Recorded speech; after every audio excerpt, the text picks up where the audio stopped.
안녕하세요. 대단히 반갑습니다. 수필 읽어주는 남자 자한형 이종수입니다. 이번 시간은 부부의 세계포라는 수필을 읽어드리도록 하겠습니다. 부부의 세계포.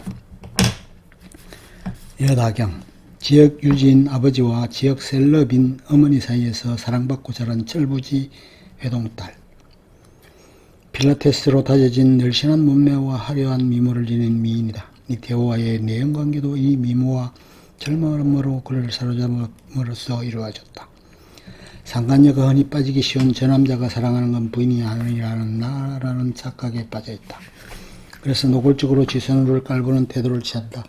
실제로 이것이 많은 상간녀의 크나큰 착각이다. 아내와는 돈 때문에 억지로 이혼하지 못하는 것이고, 남자가 진정으로 사랑하는 것은 자신이라는 혼자만의 그랬던 우울감에 빠지는 이가 많다. 게다가 자신을 비극적 사랑의 주인공과 동일시하기도 한다. 그러나 불륜인 남자가 의외로 애인을 위해 정말로 가정을 버리고 이혼하는 상황은 드물다. 간혹 이 드라마에서처럼 이혼해서 상간녀와 가정을 이루는 경우도 있겠지만, 대부분 남자들은 불륜을 위해 경제적 상황과 사회적 위치, 안정된 가정을 포기할 생각은 없다. 이들은 어디까지나 성적으로 즐기기만 원하는 경우가 대부분이다. 이태호의 아이를 임신한 후 이태호를 다그쳐 달 안에 이혼하겠다는 약속을 받아내는 데 성공한다. 그러나 전혀 약속을 지킬 마음이 없어 보이는 태호의 미지근한 태도에 점점 불안해하고 있는 중, 결국 이태호의 미지근한 태도를 견디지 못하고 아이를 지었다고 거짓말을 한 후 그와 결별하고 아버지인 여병규의 집으로 들어간다. 그렇게 순순히 결별 노선을 밟는 것처럼 보였지만, 어느 날 이태호를 앞세우고 집으로 들이닥친 지선우와의 불편한 저녁 식사 자리를 이어가던 중, 지선우에 의해 부모님 앞에서 자신이 이태호의 불륜녀라는 사실과 그의 아이를 임신했다는 사실을 폭로당한다. 지선우에게 버림받은 이태호와 재결합하지만 아들에게 집착하는 태호의 모습에서 어렴풋한 불안을 느끼고, 그 과정에서 비슷한 처지라고 생각해 동병상련을 느끼고 자신의 속을 다 터놓는 친구로 지내던 민현수가 지선우의 지시를 받고 자신에게 접근했다는 사실을 알고 충격을 받는다. 태호의 재기를 위해 당초 그에게 투자를 했던 아버지에게 무릎 꿇까지 꿇으며 부탁하지만 결국 지선우의 도발에 걸려들어 빈털터리가 된 이태호와 함께 고산을 떠나게 된다. 그러나 2년 후 재기에 성공한 이태호와 그의 딸 제니와 함께 고산으로 돌아온다.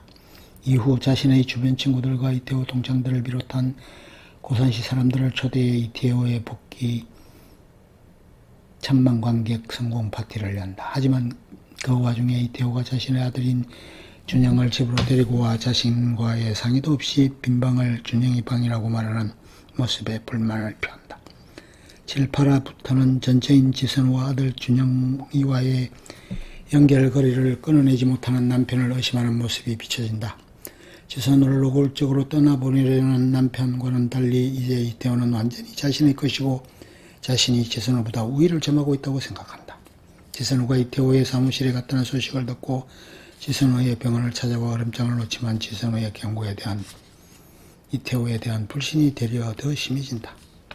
8화 마지막엔 여우회에 다시 참석하려는 지선우에게 찬성표를 던지며 지선우를 모임에 받아들인다. 9화 예고에 따르면 지선우로 인한 이태호와의 갈등이 더 심해질 것으로 예상된다. 9화에서는 지선우에게 직접 이태호가 그녀를 스토킹한 물론 협박까지 하고 있다는 걸 듣게 된다. 당연히 처음엔 그 말을 믿지 않았지만 고혜린마저 남편을 얼마나 믿냐는 소리를 하자 본격적으로 이태호를 의심하며 불안해한다. 결국 마지막에 이태호의 사무실로 몰래 찾아가 그의 휴대폰에 있던 지선우의 사진들을 직접 목도하며 지선우가 한 말이 사실임을 깨닫는다. 이에 갈수록 의심과 질투가 심해지는지 아들 준영 때문에 지선우와의 만남을 가진 이태호 앞에서 대놓고 짜증을 부린다. 돌고 돌아 결국 이태호를 믿기로 하는 미련한 모습을 보이지만, 주변에서는 계속 이태호에 대한 의심을 부추기고 있는 상황. 결국 이태호에게 바람 피운 남자는 또 바람 피운다는 말이 자기 머릿속에 맴돈다는 말을 직접적으로 얘기하게 되고, 이태호에게 신경 쓰지 말라는 말을 듣는다. 11화에서 이태호가 박인규의 추락사와 관련해 용의자로 부각되자 예정으로부터 여차하면 이태호를 정리하란 말을 듣는다. 그런 와중에도 본인이 선택한 길이니만큼 끝까지 감내하겠다는 의지를 피력한다. 미련의 극치. 하지만 이태호가 준영을 데려오겠다고 하자 격하게 반발하는 모습을 보이며 슬슬 그 미련한 수뇌부도 끝을 맺을 조짐을 보이고 있다. 12화에서는 다시 미련한 수뇌부를 발휘해 이준영을 설득해 자기 집으로 데려간다. 당연히 이준영과 제니가 관심이 나뉘면서 속상해한다. 끝날 리 없었고 이준영을 위약 보내려고 하면서 이태호와 갈등이 벌어진다. 어른들의 더러운 싸움에 애를 휘말리게 하지 말자는 말을 하는데 틀린 말은 아니다. 그 말을 가정을 바탕낸 장본인이 하는 것이 문제. 13화에서 학폭위에 해부될 뻔한 준영이를 감싸며 차 의원네와 잘 합의된 듯하다.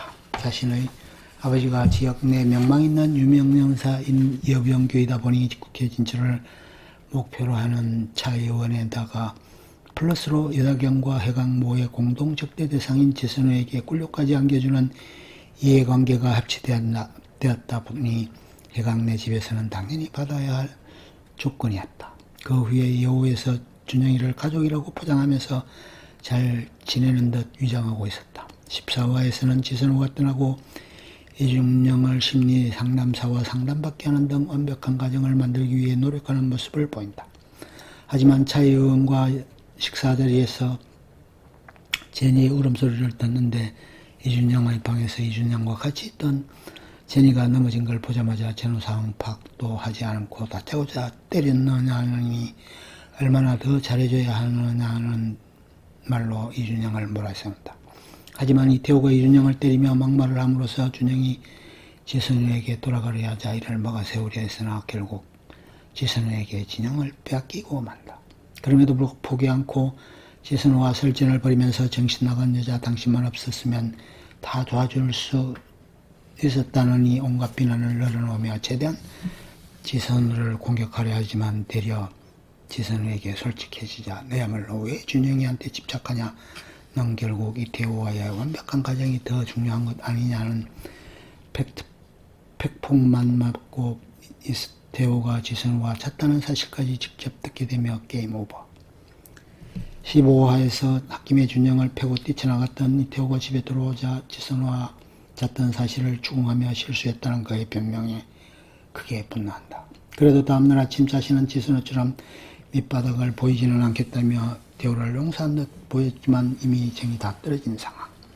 그래도 어떻게 가정을 지키기 위해서 지선우를 찾아가 이준영을 데리고 떠나라고 협박을 가하지만 오히려 지선우는 이태호의 실체를 알려주겠다며 그녀를 자기 집으로 데려간다. 망상에 빠진 건 그 여자가 아니라 나였어. 예병기와 거래를 한 지선우와 여다경에게 음악 스타일, 드레스 코드 등을 보여주면서 자신이 그저 지선우의 대용이라는 사실을 알게 되면서 완전히 정이 떨어지게 되며 이태호를 남겨두고 다른 가족과 함께 고산을 떠나버린다.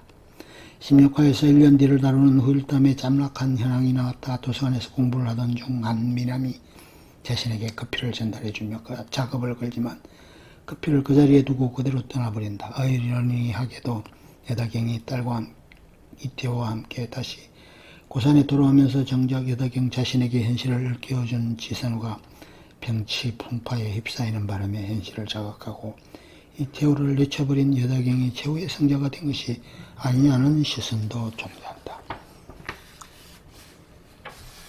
끝. 좋으면 좋아요, 구독, 알림 설정 눌러주세요. 감사합니다.